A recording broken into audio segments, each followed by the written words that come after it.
Haleluya Tuhan Yesus, benar ya Bapa. Engkau adalah jaminan di dalam kehidupan kami ya Tuhan. Apa yang kami buat, apa yang kami lakukan setiap hari ya Tuhan, Engkau selalu menuntun kami, Engkau memimpin kami ya Bapa. Kami bersyukur Tuhan. Sore menjelang malam hari ini Tuhan, ini anak-anak muda berkumpul di tempat ini. Kami sudah memuji, memuliakan nama-Mu, dan saat ini kami mau mendengarkan firman-Mu ya Bapa. Dan biar Engkau terangi hati dan pikiran kami, sehingga apa yang Engkau kabulkan di dalam setiap hati kami itu boleh menjadi benih yang bertumbuh subur, dan itu menjadi berkat di dalam kehidupan kami, dan kami lakukan di dalam hari lepas hari Tuhan. Terima kasih ya Bapa, segala kuasa setan iblis yang nafas, segala firman-Mu daripada kami mengikat, menolak, mematahkan dan menghancurkan, mengusir keluar di dalam nama Yesus, dalam nama Yesus, dari tempat ini, terlebih di dalam hati kami. Biarlah kuasa Tuhan berkuasa atas setiap kami ya Bapa.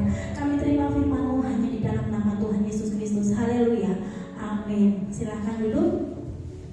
Salam saudara. Shalom. Kayak lagi salam. Shalom. Ada sukacita hari ini saudara? Amin. Amin. Kita semua bersukacita di dalam Tuhan, karena setiap harinya Tuhan memberikan satu kehidupan yang sangat luar biasa bagi kita semua. Kita bisa bernapas, itu semua adalah anugerah Tuhan.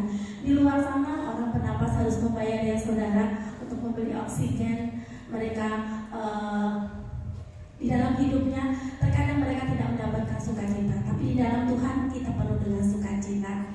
Amin. Buat firman Tuhan yang kita dengar pada sore hari ini, mari sama-sama kita buka di dalam Perjanjian Lama. Kita buka di dalam kitab Mazmur.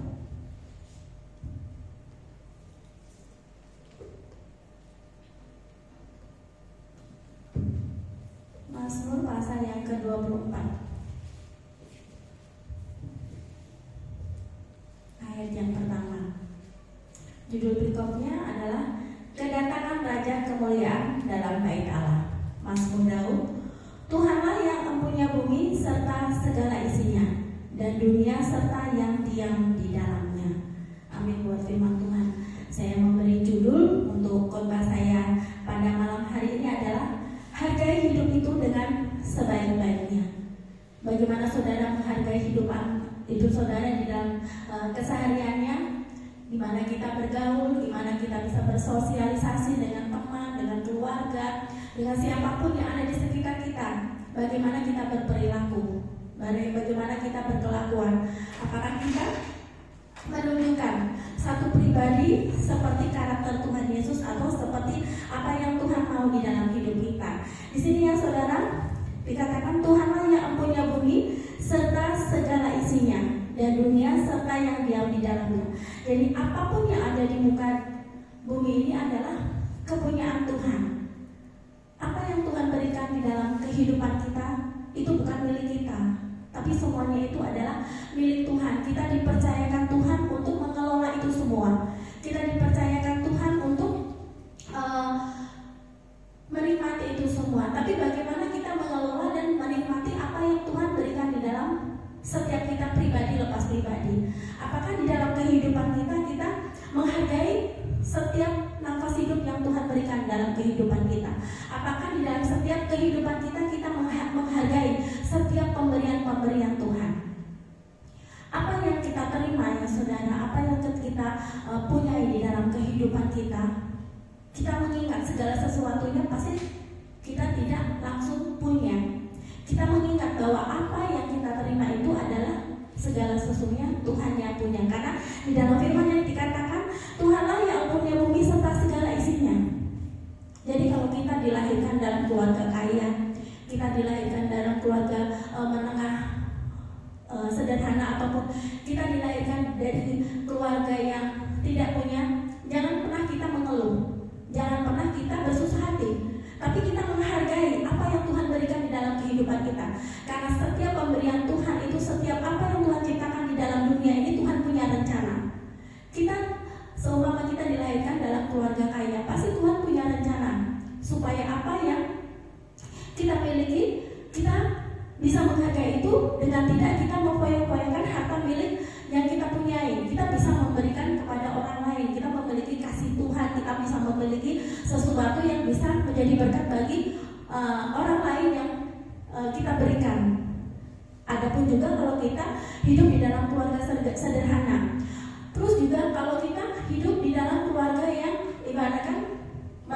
bawah ya, itu jangan kita berkeluh kesah kepada Tuhan, tapi kita bersyukur karena melewati apa yang Tuhan taruh di dalam diri kita ini. Tuhan akan menyatakan segala mujizatnya. Tuhan akan menyatakan segala apa yang Tuhan mau taruh di dalam kehidupan kita. Karena setiap orang yang diciptakan Tuhan itu berharga di mata Tuhan.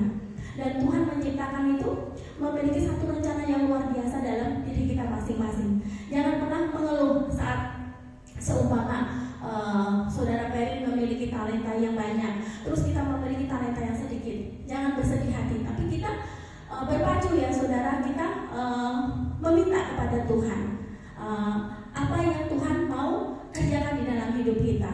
Nah di sini juga bahkan kehidupan kita pun adalah kepunyaan Tuhan. Di sini kan Tuhanlah yang punya bumi serta segala isinya dan dunia serta diam di dalamnya. Apa yang dapat kita buat untuk mengembalikan apa yang sudah Tuhan buat di dalam kehidupan kita? Apa yang bisa kita buat untuk mengembalikan setiap napas hidup yang Tuhan berikan di dalam kehidupan kita pribadi lepas pribadi ya saudara? Di sini dikatakan ya di dalam Imamat, kita buka di Imamat.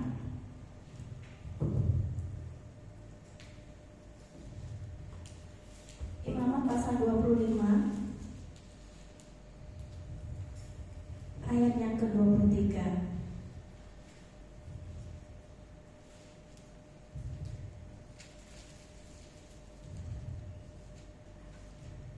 Di sini dikatakan, tanah jangan dijual mutlak, karena akulah pemilik tanah itu, sedang kamu adalah orang asing dan pendatang bagiku.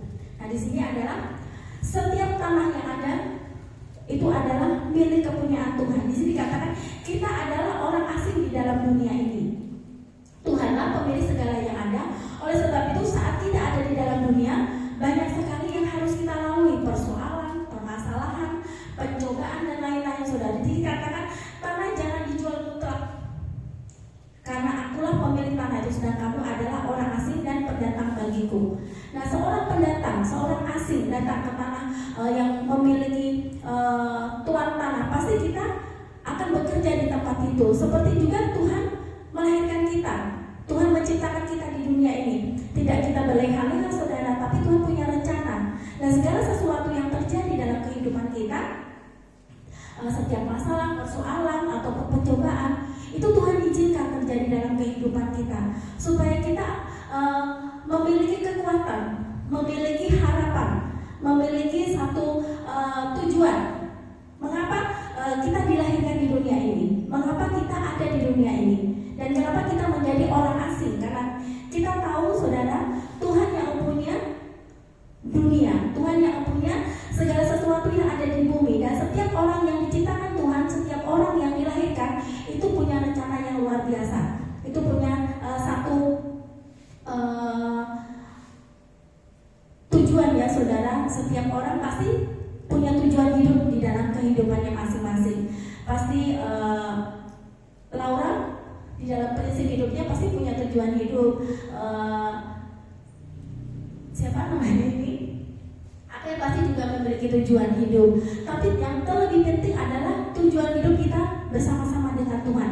Itu yang penuh dengan damai sejahtera, sukacita. Karena kita tahu ya saudara, saat kita lahir kita tidak memakai apa-apa, dan kita pulang pun kita tidak memakai apa-apa. Tapi saat kita pulang ke rumah Bapa, pasti Tuhan akan menanyakan iman percaya kita kepada Tuhan. Kita dapat melihat bahwa kita hidup di dunia ini adalah sementara. Berapa umur manusia itu saudara? 70 tahun.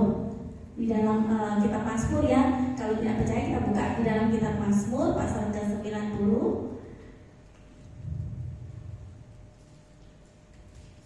Kitab Mazmur pasal yang ke-90 ayat yang ke-10 dikatakan, Allah tempat perlindungan yang kekal. Berikutnya yang ayat yang ke-10 dikatakan, masa hidup kami 70 tahun dan jika kami kuat 80 tahun, dan kebanggaannya adalah kesukaran dan penderitaan, sebab berlalunya buru-buru dan kami melayang lenyap. Nah, kehidupan manusia itu sampai 70 tahun.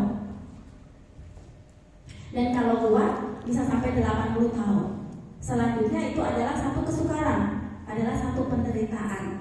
Jadi di dalam setiap kehidupan kita pribadi lepas pribadi, kita harus menghargai setiap setiap napas hidup, setiap kehidupan, setiap apapun yang Tuhan berikan di dalam kehidupan kita masing-masing. Apa yang perlu kita perhatikan untuk menghargai hidup kita? Yang pertama adalah kita menghargai setiap hari yang Tuhan berikan. Contohnya hari ini ya saudara, ini poin pertama ya. Ada beberapa poin yang harus kita perhatikan. Bagaimana kita menghargai hidup? Yang pertama adalah kita hargai apa yang ada hari ini. Seringkali ya saudara, setiap kita buka mata, kita kan malam sudah tidur, bangun tidur, apa yang kita pertama kali perbuat? Pasti kita berdoa dulu ya saudara, kita bersyukur kepada Tuhan. Yang pertama pasti kita datang dalam hadiratnya, kita berdoa, kita bersyukur karena sepanjang malam sudah Tuhan jaga kita, Tuhan pelihara kita sehingga kita bisa melewati malam dan pagi harinya Tuhan masih memberikan nafas hidup buat kita semua. Dan kita bersyukur dan kita mau setiap apapun yang kita lewati hari ini pasti kita minta tuntunan Tuhan.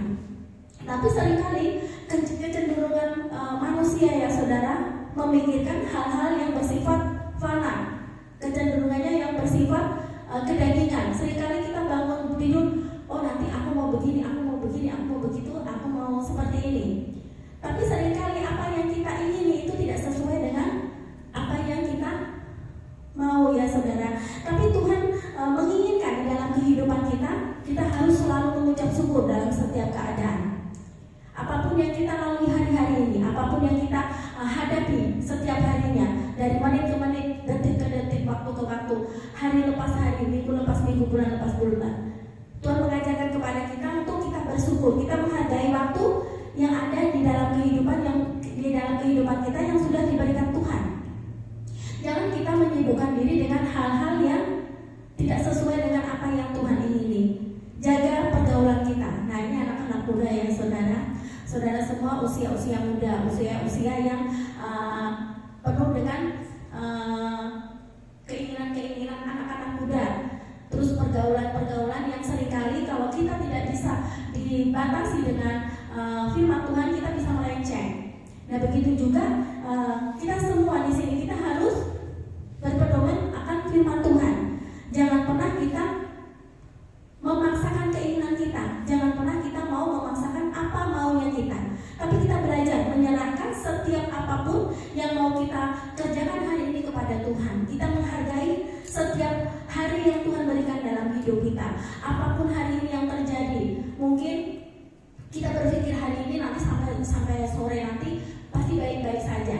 Pasti tidak ada sesuatu hal yang tidak sesuai dengan apa yang saya ingini. Tapi sesuatu hal pasti terjadi yang tidak seperti apa yang kita kehendaki. Jangan kita bersungut-sungut, jangan kita marah sama Tuhan, tapi kita belajar bersyukur kepada Tuhan. Karena di dalam 1 Tesalonika, kita buka 1 Tesalonika 5.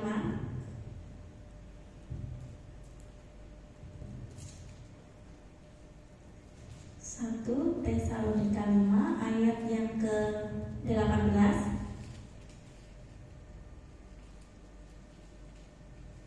Di sini dikatakan, mengucap syukurlah dalam segala hal, sebab itulah yang dikehendaki Allah di dalam Kristus Yesus bagi kamu. Jadi setiap harinya, apapun baik buruk, jelek atau tidak baik ya, itu kita harus bersyukur kepada Tuhan. Karena melewati segala persoalan, permasalahan, pergumulan kehidupan kita, ataupun sesuatu hal yang tidak sesuai dengan keinginan kita, Tuhan itu punya rencana yang luar biasa. Tuhan mau menyatakan segala kuasanya, mujizatnya, bahkan rencananya di dalam kehidupan kita. Jadi segala sesuatu yang terjadi dalam hidup kita, yang pertama adalah kita harus mempersiapkan hidup kita, mempersiapkan hati kita. Hati kita siap gak menerima apa yang Tuhan mau kerjakan dalam hidup kita? Yang kedua, kita menghargai setiap proses Tuhan yang Tuhan kerjakan dalam hidup kita. Jangan pernah kita bersungguh-sungguh, dan kita mempersiapkan dan menghargai hidup kita, maka kita akan mengetahui fungsi dari hidup kita yang Tuhan berikan di dalam setiap kita semua. Terus yang kedua adalah, yang pertama tadi menghargai apa yang ada hari ini. Yang kedua adalah kita harus menabur yang baik tanpa perhitungan dengan sesama, terlebih kepada Tuhan. Nah, kita buka di dalam Matius, saudara, di dalam Lukas 14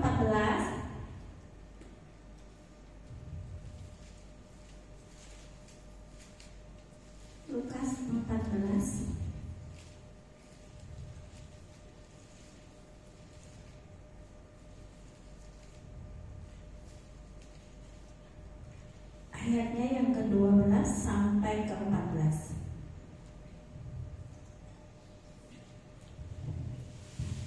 Siapa yang harus diundang? Dan Yesus berkata juga kepada orang yang mengundang dia, apabila engkau mengadakan perjamuan siang atau perjamuan malam, janganlah engkau mengundang sahabat-sahabatmu atau saudara-saudaramu atau kaum keluargamu atau tetangga-tetanggamu yang kaya, karena mereka akan membalasnya dengan mengundang engkau pula, dengan demikian engkau mendapat balasnya. Tetapi apabila engkau mengadakan perjamuan undangan, saya ulangi ya, tetapi apabila engkau mengadakan perjamuan, undanglah orang-orang miskin, orang-orang cacat, orang-orang lumpuh, dan orang-orang buta, dan engkau akan berbahagia karena mereka tidak mempunyai apa-apa untuk membalasnya kepadamu, sebab engkau akan mendapat balasnya pada hari kebangkitan orang-orang benar. Amin. Buat firman Tuhan. Nah, kita harus menabur baik tanpa perhitungan dengan sesama. Kalau kita menabur baik dengan orang-orang yang sudah memiliki kekayaan, pasti kita akan mendapatkan balasannya, saudara. Tapi kalau kita berbuat baik kepada orang-orang, dikatakan di sini ya, tetapi apabila engkau mengadakan perjamuan, undanglah orang-orang miskin. Nah, orang-orang miskin itu orang yang tidak punya, orang-orang cacat. Saudara pasti tahu bagaimana orang cacat itu, orang-orang lumpuh, orang-orang buta. Dan engkau akan berbahagia karena mereka tidak mempunyai apa-apa untuk membalasnya kepadamu. Kita berbahagia kalau kita bisa berbuat baik kepada orang-orang yang memerlukan, yang benar-benar memerlukan. Kalau kita berbuat baik dengan orang yang punya, orang yang kaya, kalangan kelas atas, kita pasti akan mendapatkan balasannya. Tapi kalau kita berbuat baik dengan orang-orang yang penuh dengan keterbatasan, karena mereka tidak bisa membalaskan apa yang sudah kita berikan kepada mereka, mereka hanya bisa berdoa kepada Tuhan. Mereka meminta segala sesuatunya dibalaskan daripada Tuhan untuk kita semua. Jadi di sini diingatkan kepada kita semua, Tuhan mengingatkan kepada anak-anak Tuhan supaya kita semua dapat menghargai orang lain, dapat menghormati orang lain. Jangan karena kita teman kita itu ibaratkan cantik terus kita temanin, ganteng kita temanin, ataupun teman kita memiliki kelebihan apa-apa kita temanin. Tapi di saat teman kita tidak memiliki apa-apa, mereka terlihat tidak baik-baik saja, pakaiannya tidak baik, ataupun di dalam ekonomi mereka ekonomi kelas menengah ke bawah, kita tidak berteman dengan mereka. Jangan seperti itu, tapi kita belajar memberikan kasih Kristus itu kepada saudara-saudara kita, memberikan yang terbaik untuk saudara-saudara kita. Segala sesuatu yang kamu kehendaki supaya orang berbuat kepadamu, perbuatlah itu kepada saudara-saudara kita.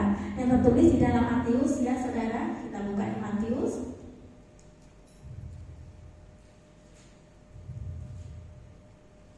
Di Matius pasal 7 ayat yang ke-12 dikatakan, segala sesuatu yang kamu kehendaki supaya orang berbuat kepadamu, perbuatlah demikian juga kepada mereka. Itulah isi seluruh hukum Taurat dan kitab para nabi. Jadi kalau kita berbuat sesuatu yang jahat kepada saudara kita dan kita mendapatkan balasan yang jahat, jangan kita kecewa karena kita memperlakukan saudara-saudara kita dengan jahat. Tapi di saat kita melakukan segala sesuatu yang baik, tapi kita mendapatkan perlakuan yang jahat, kita bersyukur kepada Tuhan. Karena apa, saudara? Karena itulah jalan saleh Tuhan. Tidak selamanya kita berbuat baik itu akan mendapatkan satu kebaikan dari saudara-saudara kita. Tapi terkadang kita sudah berbuat baik, tapi kita mendapatkan balasan yang tidak baik. Kita belajar bersyukur. Kita terus belajar memberikan kasih Tuhan itu kepada saudara-saudara kita. Terus kita tahu ya saudara, pemberian yang terbesar di dalam setiap kita bukan karena kita bisa memberikan sesuatu yang berharga di mata Tuhan, seperti kita memberikan persembahan, seumpama kalau orang kaya dia bisa memberikan uang banyak di dalam setiap pelayanan itu. Bukan seperti itu saudara, seperti janda miskin, dia memberikan sedikit saja. Mungkin kalau di mata Tuhan itu tidak berharga, tapi Tuhan melihat keikhlasan janda miskin itu. Nah seperti juga kita, bagaimana kita memberikan yang terbaik buat Tuhan. Contohnya saat kita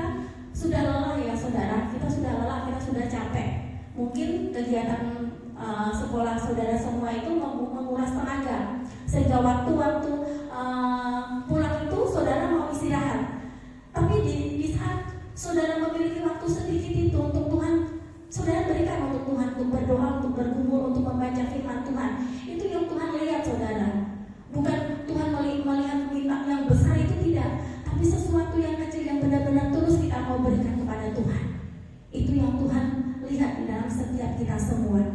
Jadi jangan pernah kita meremehkan diri kita sendiri, saudara. Kemampuan kita sendiri, sekecil apapun kemampuan kita, kalau kita dasari dengan kasih Tuhan dan kita berikan yang terbaik untuk Tuhan, Tuhan melihat itu semua. Jangan pernah berkecil hati. Setiap apapun yang kita miliki, kecil besarnya apa yang mau kita berikan kepada Tuhan, Tuhan tidak melihat kecil besarnya, tapi Tuhan melihat kebesaran hati kita yang kita mau berikan buat Tuhan. Terus yang ketiga, poin yang harus kita perhatikan di dalam kita menghargai hidup kita adalah kita mengelola yang Tuhan berikan di dalam kehidupan kita semua. Kita buka di dalam Kejadian 2 ayat yang keempat sampai yang kelima. Di sini dikatakan ya, demikianlah riwayat langit dan bumi pada waktu diciptakan. Ketika Tuhan Allah menjadikan bumi dan langit, sebelum ada semak apapun di bumi, belum timbul tumbuh-tumbuhan apapun di padang, sebab Tuhan Allah belum menurunkan hujan ke bumi, dan belum ada orang untuk mengusahakan tanahnya. Nah, di sini dikatakan ya, demikian riwayat langit dan bumi pada waktu diciptakan Tuhan menjadikan bumi dan langit, dan semuanya itu belum timbul tumbuh-tumbuhan, sebab Tuhan Allah belum menurunkan hujan ke bumi dan belum ada untuk mengusahakan tanah itu. Nah, belum ada yang mengelola. Jadi kita diciptakan Tuhan itu untuk mengelola semuanya, mengelola kehidupan kita. Di saat hidup kita diberkati Tuhan, maka prioritas kita yang pertama itu siapa? Pengelolaan di dalam kehidupan kita yang menjadi prioritas kita yang utama itu siapa? Tuhan, pekerjaan kita, sekolah kita, ataupun yang lainnya. Tuhan menginginkan dasar hidup kita ya, di saat kita diberkati Tuhan, prioritaskan yang pertama adalah Tuhan. Setelah itu yang lainnya. Yang Tuhan berikan untuk kita harus kelola sesuai dengan firman Tuhan. Kalau kita diberikan talenta musik, contohnya ya saudara, bagaimana kita mengelolanya? Apakah kita bermain musik untuk dunia? Apakah kita bermain musik untuk sesuatu, untuk menyenangkan diri kita sendiri, atau untuk pamer-pameran? Tuhan pasti menginginkan setiap apapun yang diberikan Tuhan kita kelola, kita kembalikan lagi kepada Tuhan. Seperti juga saudara-saudara di tempat ini ya, semua pada bermain musik semua, dan saudara-saudara semua mengerti pembelajaran itu. Setelah apa yang saudara terima, apa yang saudara kerjakan? Apakah setiap apapun yang Tuhan berikan itu untuk gagah-gagahan atau untuk sesuatu hal menyenangkan diri kita sendiri? Pasti kita memiliki prioritas yang utama. Apa yang Tuhan beri di dalam setiap kita kembalikan lagi kepada Tuhan. Dan Tuhan mengingatkan kepada anak-anaknya supaya kita semua jangan khawatir akan setiap kehidupan kita masing-masing, kehidupan pribadi kita di dalam hidup ini. Karena setiap kita pasti memiliki di dalam setiap kita Tuhan memiliki rencana yang berbeda-beda. Satu dengan yang lain berbeda-beda, tapi kita satu tubuh di dalam Kristus. Jadi jangan pernah kita iri satu dengan yang lain, jangan pernah iri, dan jangan pernah kita saling sikut menyikut, ataupun jangan pernah kita saling cemburu, tapi kita saling membangun, kita saling mendoakan satu dengan yang lain, dan kita selalu mencari terlebih dahulu seluruh apa yang Tuhan kerjakan dan Tuhan ingini di dalam kehidupan kita. Dan pengertian pengelolaan hidup dalam hari-hari yang Tuhan berikan, maka kita menjadi orang-orang yang diberkati secara luar biasa di dalam Tuhan. Seperti pengelolaan di dalam firman Tuhan yang masuk di dalam Injil Matius ya saudara, di Matius pasal 25. Di situ tentang talenta. Satu orang berbeda talenta, ada yang satu, ada yang dua, ada yang tiga. Dan bagaimana cara mereka mengelola? Yang satu disembunyikan, mereka tidak mau mengembangkannya. Yang dua dikembangkan jadi 4, yang 3 dikembangkan jadi 5. Jadi begitu juga Tuhan mengajarkan di dalam setiap kita semua. Apa yang Tuhan berikan dalam kehidupan kita, kelola dengan baik. Setiap potensi-potensi yang ada di dalam diri saudara, talenta-talenta pemberian Tuhan di dalam setiap saudara, itu kelola dengan baik, kembangkan dengan baik, dan itu kembalikan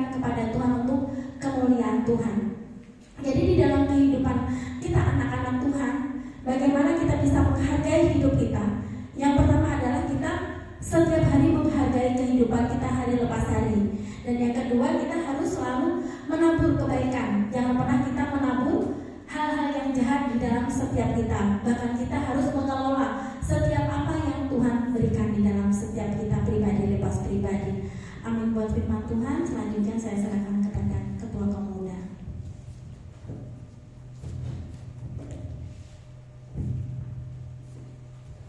Mari kita bersatu di dalam doa.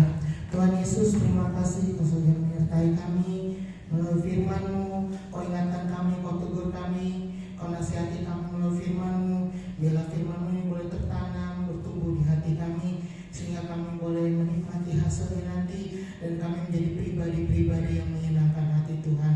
Terima kasih Tuhan, Kau memberkati ibu kita dalam setiap kehidupannya, Kau memberkati keluarganya, Kau memberkati pelayanannya. Apapun yang diinginkan, apapun yang dia cita-citakan, Engkau selalu menyertai, Engkau selalu mengabulkannya. Terima kasih Tuhan, terima kasih Yesus.